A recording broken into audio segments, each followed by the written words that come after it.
ഏവർക്കുമായ സ്വാഗതം. ഈ 2025 ഒരു നല്ല കാരമൽ പുഡിംഗ് ഉണ്ടാക്കാമെന്ന് വിചാരിച്ചു. ഇതിനത് കണ്ടല്ലോ, 4 സ്പൂൺ പൊടിച്ച പഞ്ചസാര, 2 മുട്ട, ഒരു കൊച്ചു സ്പൂൺ, ഒരു കുറച്ച് വാനില എസൻസ്, പിന്നീട് 1/2 ലിറ്റർ പാല്, 4 വലിയ സ്പൂൺ പഞ്ചസാര. ആ പഞ്ചസാര ഇതിനകത്ത് അലിയിപ്പിച്ച് വെച്ചിരിക്കുക.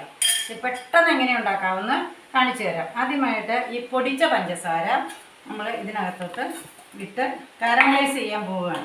അടുപ്പത്ത് വെച്ച് കത്തിച്ച് പെട്ടെന്ന് കാരമലൈസ് ചെയ്യാം.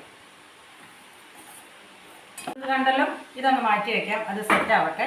അടുത്ത സ്റ്റെപ്പ്, 2 മുട്ടയിലേക്ക് ഒരു കുഞ്ഞു സ്പൂൺ വാനില എസൻസ് ഒഴിച്ചു. അത് നന്നായിട്ടൊന്ന് ബീറ്റ് ചെയ്യണം. ഒരുപാട് പതഞ്ഞൊന്നും ബീറ്റ് ചെയ്യേണ്ട ആവശ്യമില്ല. അടുത്ത സ്റ്റെപ്പ്, 1/2 ലിറ്റർ പാലിനകത്ത് ഈ വലിയ സ്പൂണിന് 4 സ്പൂൺ പഞ്ചസാര നന്നായി അലിയിപ്പിച്ച് വെച്ചിരിക്കുന്നതാണ്. ഇത് ഈ മുട്ടയുടെ മിശ്രിതത്തിലേക്ക് ഒഴിച്ച് മിക്സ് ചെയ്യണം. മുട്ടയുടെ മിശ്രിതത്തിലേക്ക് പാല് മുഴുവനായിട്ടും ട്രാൻസ്ഫർ ചെയ്ത് കഴിഞ്ഞു. മുട്ട പാൽ മിശ്രിതം ഉണ്ടല്ലോ, ഇത് ഒന്ന് അരിച്ച് നമ്മുടെ കാരമലൈസ് ചെയ്തിരിക്കുന്ന പാത്രത്തിലേക്ക് ചേർക്കണം. അരിച്ച് ചേർക്കുന്നത് എന്തിനാണെന്നറിയാം? സകല മുട്ടയുടെ അംശങ്ങളൊക്കെ കാണും. അത് പൂർണ്ണമായിട്ടും മാറിയാൽ നല്ല സോഫ്റ്റ് ആയിരിക്കും.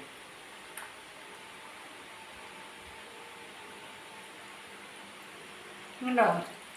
അരിച്ചങ്ങോട്ട് ഒഴിച്ചു കഴിഞ്ഞാൽ ഇനി തീർന്നു. ഇത് സ്റ്റീം ചെയ്യുക. 15 മിനിറ്റ് ചൂടായിക്കൊണ്ടിരിക്കുന്ന ഈ സ്റ്റീമറിലോട്ട്, സ്റ്റീമർ തണ്ടല്ലോ ചൂടായിക്കൊണ്ടിരിക്കുന്നു. ഇനി സകലമൊക്കെ ഇതിനകത്ത് കാണുമെന്ന് ഞാൻ പറഞ്ഞില്ലേ, മുട്ട അടിച്ചത്. ഇത് കണ്ടോ, ഇത് മുട്ടയുടെ ഈ ഭാഗം ഇത് നമ്മൾ നീക്കിക്കളയണം.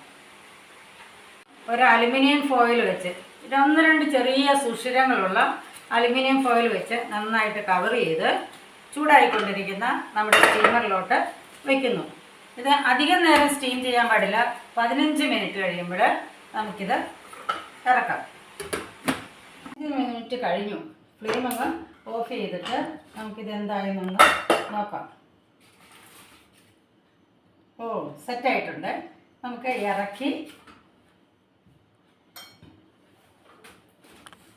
ഇറക്കാം. ഇത് ഇനി തണുത്ത് കഴിയുമ്പോൾ ഫ്രിഡ്ജിലേക്ക് ഒരു ദിവസം, ഒരു ഓവർനൈറ്റ് വെച്ച് നാളെ ഇത് അൺമോൾഡ് ചെയ്ത് കാണിച്ചു തരാം കേട്ടോ.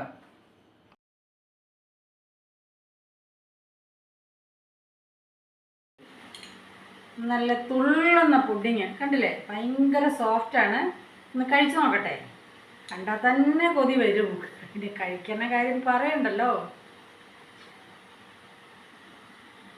നല്ല ടേസ്റ്റാണ്. നിങ്ങൾ തീർച്ചയായിട്ടും ഉണ്ടാക്കണേ. ഭയങ്കര ഈസി, പെട്ടെന്ന് ടപ്പേന്ന് ഉണ്ടാക്കി കഴിക്കാം.